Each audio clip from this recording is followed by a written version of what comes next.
Hello and welcome to New Filmmakers Los Angeles in partnership with Movie Maker magazine. My name is Danny DeLillo and we're here at the Cambridge Los Angeles showroom in West Hollywood, and I'm here with Kristian with his movie Summer Orbit. Let's take a look at a clip.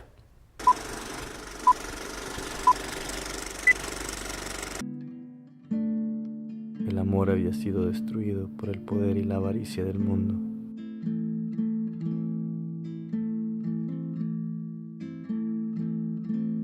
Estábamos yéndonos con esperanzas de repartir nuestro amor por cada galaxia. Años después, nuestro amor empezó una revolución que cambiaría el mundo. Kristian, thank you very much for your wonderful film Summer Orbit. For those that haven't seen it, tell us a brief synopsis of your film. The film is about love and faith and connection between two people. And it's about a character that basically has a dream about a girl, and he gets on a train and he wants to connect with her, and they're not physically in each other's presences, but it's like they have the memories of the time spent together, which is kind of like what we all have when we're away from our significant or connected other. So in a way, it's summertime, it's beautiful, it's in Portland, Oregon, and they're orbiting each other. Isn't that great? They're orbiting each other. I love that. I was going to ask about a title, but it's the summer and they orbit each other. It's a beautiful love story. Like I believed in love again after watching your film. I was like, it exists, it's real, look at this film, it's beautiful. Where did the inspiration come for you in particularly making this one? The big thing for me is that I wrote a short story based on the idea, and is that love, when you ask someone to commit to you, and it's kind of like asking them to go to space with you. It could be infinite, it could be scary, it's unknown, the outcome. So the idea is that when you tell someone that you love them, it's as dangerous and infinite and scary as saying, hey, let's go to space on a rocket together. Yeah.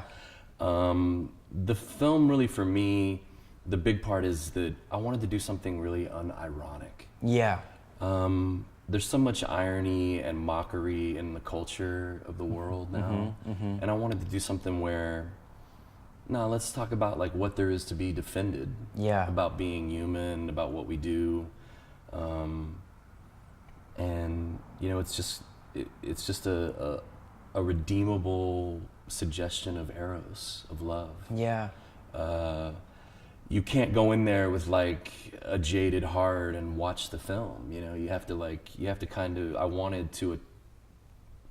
I didn't want to cut out of it. You know, I wanted to show, like, I love you, like, I'm committed to you, are you committed to me? This is what I want to share with you. I was a lonely person before I met you. You were a lonely person before I met you.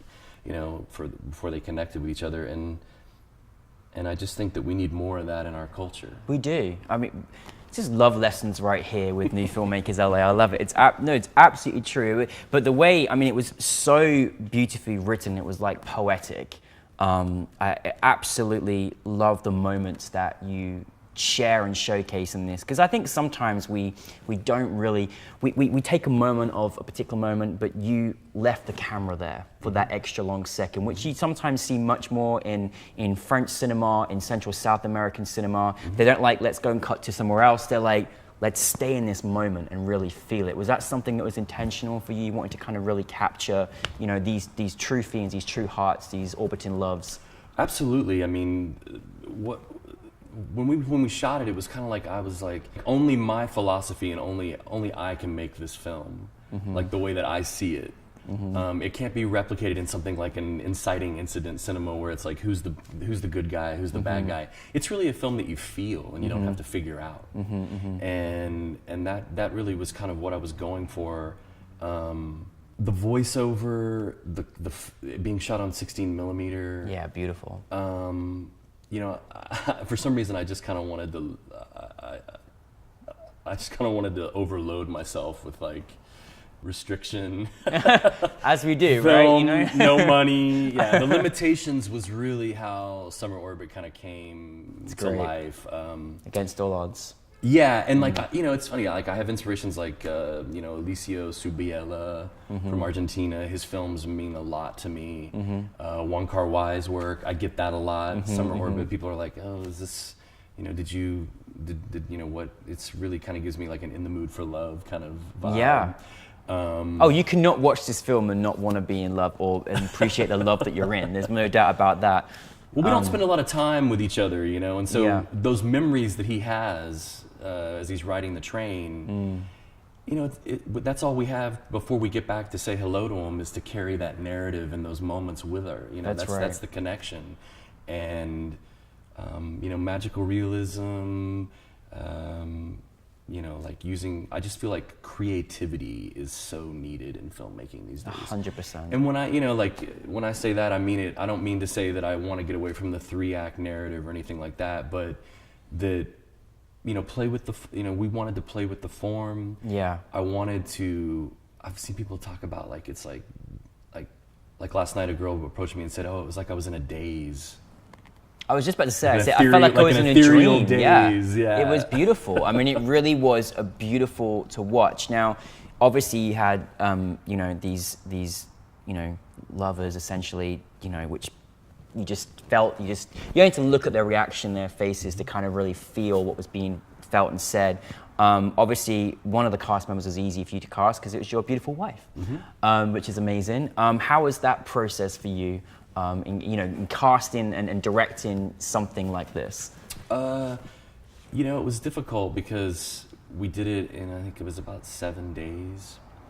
And like I did it very loosely. Like Jorge Madrid, the actor in the film, like I think he cut out to go play soccer. Yeah. For his league, like 4 or 5 times in the middle of the shoot. Like he was like, hey, I got a league game, like I gotta go. And I just was like very cool with it. And then with my wife, it was like, you know, she's a little tough because she's a Virgo. And I try to tell her like, hey, you know, it's good. No. I mean, she's definitely an actress for digital, not film. Yeah. Because like I'm getting ready to send this thing off to God, you know, and like see if it comes back as a beautiful baby and a creation from the, you know, as the chemical process takes place. But she was scared to death the whole time of like, you know, not trusting what I was doing, but through it all, like, I mean, now it's like I can just say, hey, I need you to come in on board on this. Like, I'm not finding the actress that I want. Like, can you do it? Knock it out of the park? And she's right there. Oh, like I've gained brilliant. Like through the process of this film showing like at many festivals, and like she's really gained confidence because, God, I think it was like I think she played Cinderella in 8th grade. Oh, wow. And like I was like, oh yeah, no, you're gonna be my actress. Love it. So, and you're still happily married, so that's good, right? I am. There you go. Yes, See, it's all worked out well. 2 kids. Yes. Oh, well, there you go. Then that's lovely. I mean, it's must have been beautiful to have your wife in there as well. What's it like? Because I mean, again, I think we are certain, like you said, used to seeing films in like 3 acts, and we're almost like preempting a certain. How we're going to feel at certain moments before it happens. And then you come along with your film and you're like, you just throw us all completely. We all come out all loved up. It's all beautiful. What was it like to have your film at NewFilmmakers LA, have it in front of an audience, get their reaction? What was that feeling like? It was great. You know, you guys have a great thing that you're doing. You have a great reputation. I was very happy that the film, like you guys accepted the film and had it shown. And I liked that it was last in the program. It's kind of like you guys send it off on a wind, you know? Like, okay, here's a breath of fresh air. Like, you know, go have a drink now. Yeah. Oh, you formed a lot of relationships that night. And I'm consider pretty sure. it. Yeah. And I think that, the live audience thing is, I haven't done it a lot. You know, I've only been to 2 or 3 festivals that the film got into. Because I'm just kind of more like, I like to stay behind and just kind of do my thing. Because it's a whole other exhausting, where you have to go be social about it. Yeah. And so that's kind of, you're either into it or you're not. And I'm kind of halfway into it. And no, it was a great feeling. It's like to be there and to like see you guys, like see the faces from the side and like have the moment. You could kind of tell, like there was a guy that approached me last night, an actor, and he said, that story was my high school love story. Oh my goodness. Like I went to a new school and like nobody saw me, and then this one girl saw me, and like he's like my whole high school career came alive. Wow. Because she validated me. Wow. And he's like, she was my girlfriend, my first love.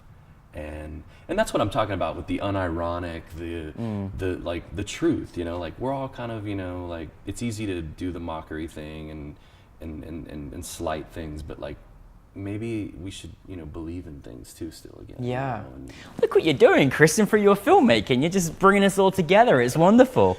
and a woman did say that she was like, when the first program ended, she was like, oh, is your film coming up next? And I said, yes. And she said, oh, is it positive? And I was like, I think that you'll think it's positive. And she was like, oh, I'm ready for that. Like, I want to see something that's like inspiring. I don't know where we go from. We've got the inspiring Kristian here, just, you know, taking us through a summer orbit ourselves. It's absolutely beautiful. What's next for you? I just finished a film called Heavenly Nobodies. And The greatest titles, like, my goodness. Yeah. And it's kind of, it's actually based on a Lush song, the band Lush. Oh, yeah. 4AD band, way back. Wow. But I made that film. It's in post right now, and it really is kind of the same kind of stuff, but it's multiple. There's about 5 different stories going on at the same time. Amazing. But it's all kind of in that dreamy, ethereal kind of defending love, but also like, you know, like characters dealing with their environment versus their internal kind of conflict. Well, I mean, so it's gonna be out there. It's a busy moment. But listen, I think we all appreciate going on whatever journey you take us as a director. I'm excited to see much more of it. You have to see Summer Orbit. If you're in love or believe in love, you have to watch Summer Orbit. It's a beautiful journey to go on. And thank you very much for your film. And we look forward to seeing much more of your work. Yeah, thank you guys. It's a pleasure. Kristian.